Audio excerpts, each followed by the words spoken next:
Hello, my dear friends. We are here to talk about the Women's Prize shortlist, my thoughts, my predictions, my feelings.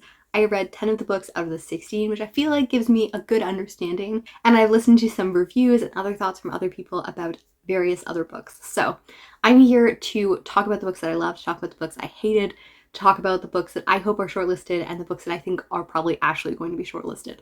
So it is going to be a ride. I want to talk very quickly about the 10 books that I read. I am very excited. I am ready to take bets. I will probably be wrong because I have lots of hopes and dreams and the judges don't always agree with those things. But at the very bottom of my list is The Blue Beautiful World by Karen Lord. I think that this book was unfairly longlisted for the prize. I'm sure that it was a good book to some people. For me, it was not a book that I enjoyed, and I think a lot of people felt similarly, and I think that for that reason, it is going to end up with a terrible Goodreads score that is probably not deserving of the audience that she actually wanted. This is also the third book in the series, which I feel like is a disadvantage for us who did not begin with beginning. The next book that I read that was a complete shock. I was overjoyed when this was longlisted because I thought that it was going to be a favorite. In looking at mother and daughter relationships, looking at fame and poetry and like muses and the way that all of these interact, and I just did not like this. This was The Ren the Wren by N. Ren Wright. She is a big hitter. She has been longlisted many times before, and she could get the win. She could get the win. I did not like it. It felt odd, like a combination of like something like Trespasses and Sally Rooney's like kind of very close, personal, very sexual thought process. It was very odd, strange. I thought that I was very close to many of their feelings, but I didn't understand them. And the relationship that I thought would be the central relationship is a story that is not really, like, they're apart for so much of it.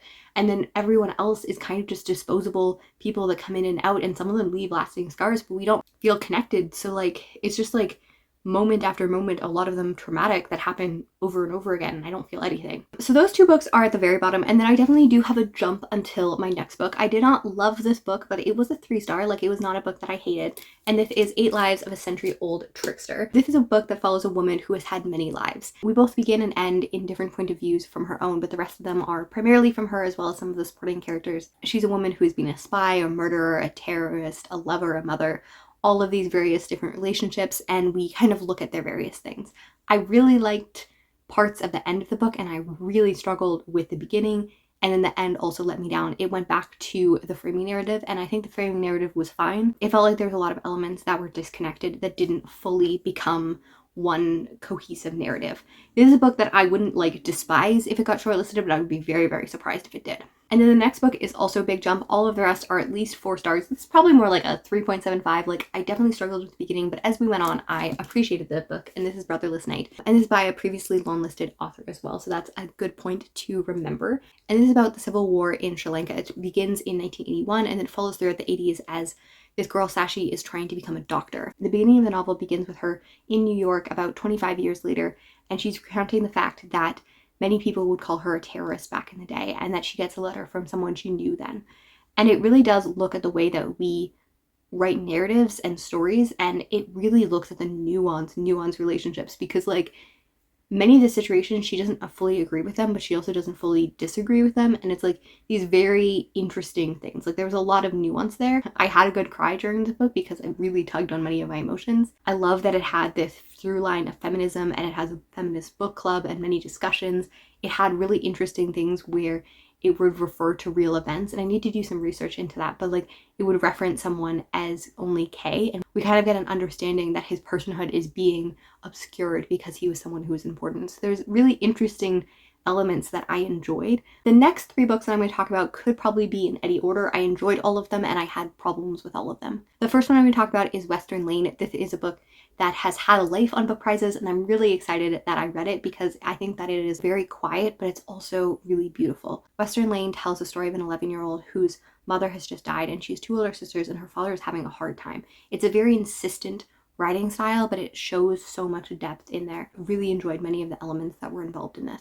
The next book is Enter Ghost by Isabella Hamad. This is a book that tells the story of a woman returning to Palestine after 20 years. She did not grow up there, but she grew up going there during summers. She is an actress who has recently got divorced, and she's thinking about her life and her stories. She's visiting her sister in Palestine, and she becomes involved in this play that's doing Hamlet in Arabic.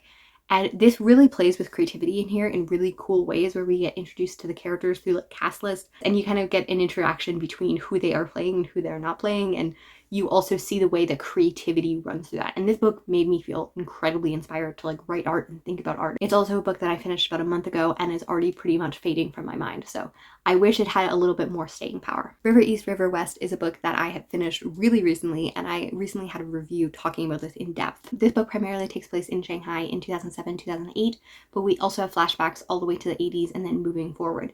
And this is a narrative between a girl who is 14 and she is biracial and she's living in China with her white mom, and she's never been connected with her Asian family as well as she's American and has never been to America. So she just feels very unanchored.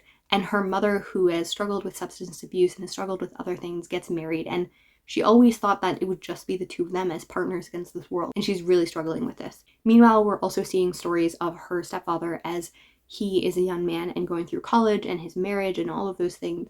And then we see the ways in which their lives line up in the present. And I think that this story is not perfect. I think that Lu Feng's story really struggled in some parts, but I also think that it dealt with a lot of really heavy topics in really nuanced and intricate ways that didn't feel the need to answer these questions and conclude them in ways that would not have made sense, but allows those openness to continue on. And I think that it covers many amazing topics. The next book I'm going to talk about is another step up. I think that this book was really, really extraordinary. I had so many thoughts and feelings about this. This is by a local Canadian author to me, so I'm biased, but I'm really excited to see this written about. It is about an Indigenous woman who moves to Toronto after her marriage. Her mother has just recently died and she's just recently given birth. And all of these things, whether it is now being primarily the only person who's not white and is being looked upon, and all of these thoughts, whether it's being a new mother, whether it's, losing her mother, like all of these things have a lot of feelings, and she's dealing with postpartum depression and she's struggling with her baby to latch. And there's also this element of magical realism that's been evolved since she was a teenager, who's interacting with her and warning her. It is a book that it goes in so many directions, and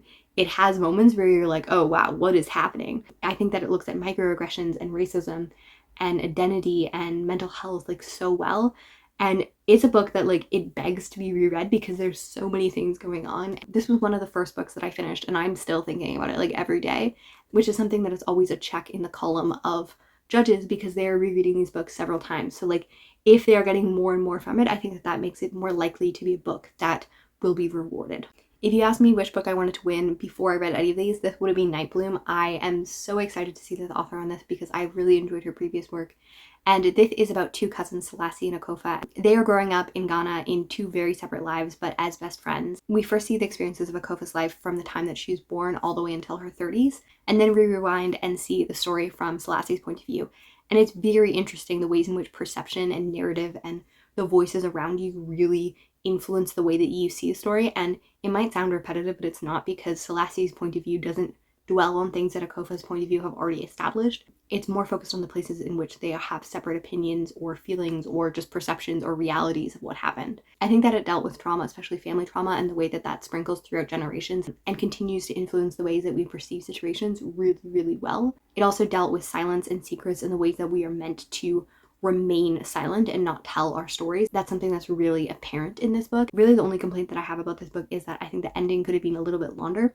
We have all of these momentum toward the end, and though we get those scenes, it doesn't wrap up in a way that's like full. And you could say that's reality. I kind of praised River East, River West for the same thing, that it didn't like conclude in a dramatic, conclusive way. But I wanted more. I love these characters so much, and I wanted a full path forward.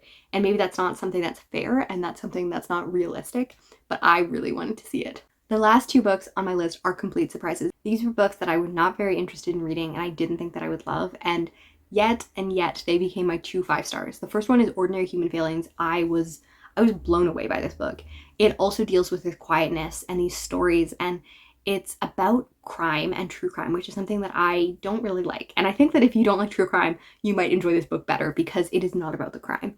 It is this journalist who is looking for his big break. He's looking for all these things, and he sequesters this family of Irish descent who's living in London, and the 10-year-old child has been accused of murdering a small child. And they're figuring out what is the dirty secret, what is the grand secret, the terrible thing. And instead, he has them all in this hotel room, and he's trying to get them drunk, and he's trying to get their stories out of there. And we're just getting, ordinary human feelings. We're not getting this deep, dark reality.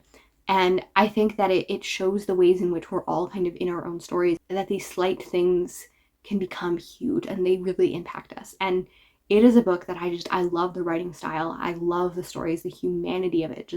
I love everything. The writing was superb. I could feel myself so much into it. And yeah, I read it in one sitting. I stayed up way too late. It was so good. And the last book that I'll talk about is In Defense of the Act by Effie Black. And this book blew me away.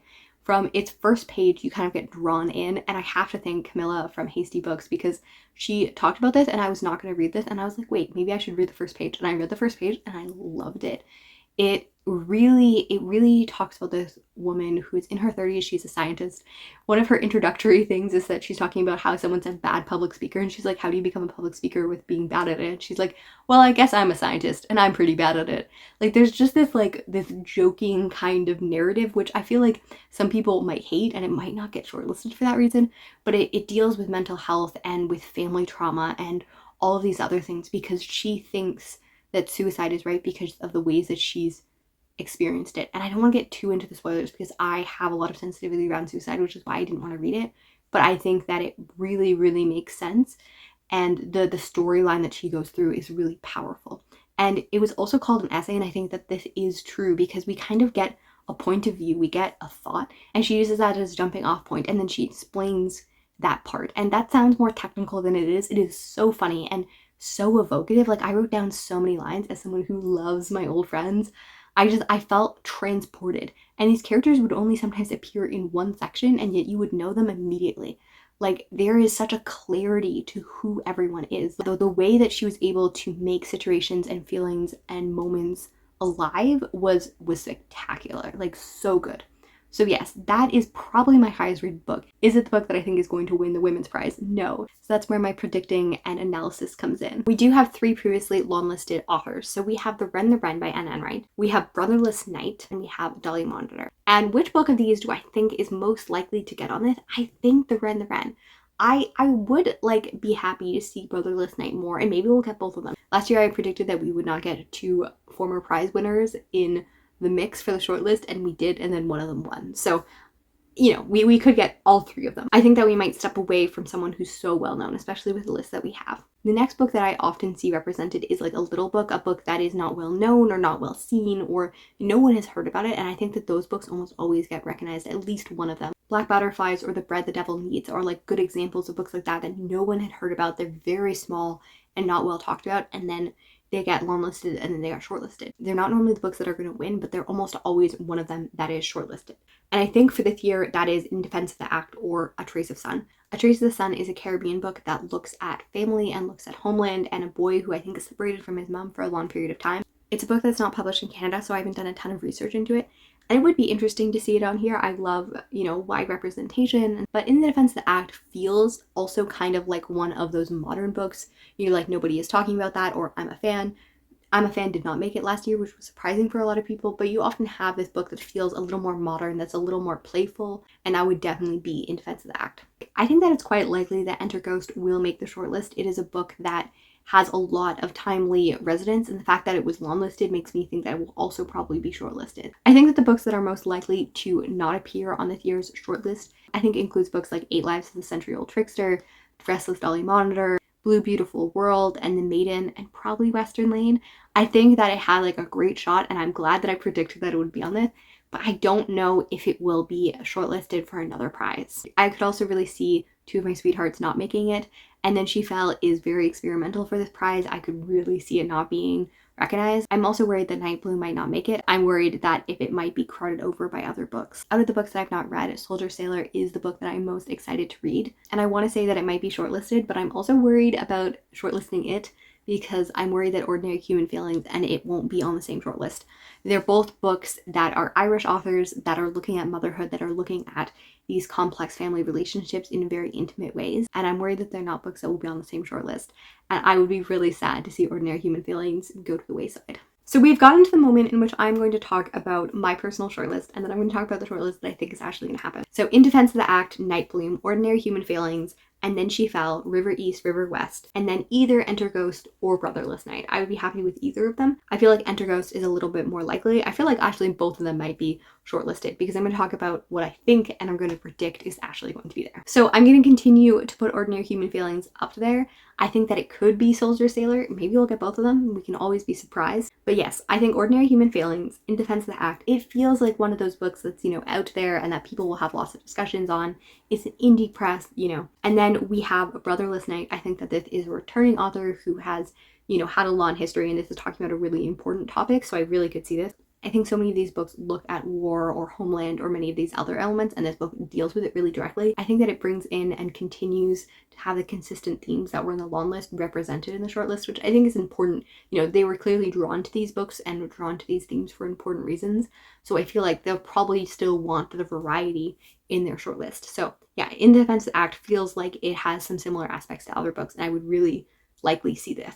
Then I think that Enter Ghost is very likely because of the fact that, the political resonance and all of the other things going on, and it does really play with art and make you feel inspired. And several of these books look at writing and look at other things because, we all love writing and love talking about writing. And then I really do think The Wren will probably be on here. It is a book that, it is an author that has been well represented on this prize before. Many of these stories do have a very close confessional style, as well as this is looking at art and the ways that we call things and the way that we are kind of reclaiming our names from the way that men have called us, which definitely feels very in theme with the Women's Prize. And then my final guess is going to be Hangman. This is a male-centric novel, which the last few prizes, I think the last 3 prizes all focus on men, so not my favorite, but I could definitely see this. It's weird and it's wacky. I also could see a substitution for And Then She Fell in it, but I think that Hangman probably has a good chance. I would love to see Night Bloom. I would love to see so many of the other books represented on here. But that is going to be my 6 books that I predict on being on the shortlist. But I will be happy if any of my favorites, as well as any of the ones that I predict. I would love to hear if you think that I'm totally wrong. Like, I did read 2/3 of the prize, but I didn't read the other third. So maybe I'm missing some really beautiful books that I would not have known about. But I love this prize season. I love discussing this and the community around it. So I'm really excited for all of your thoughts and feelings and contradictions. And I will see you for the shortlist on April 23rd.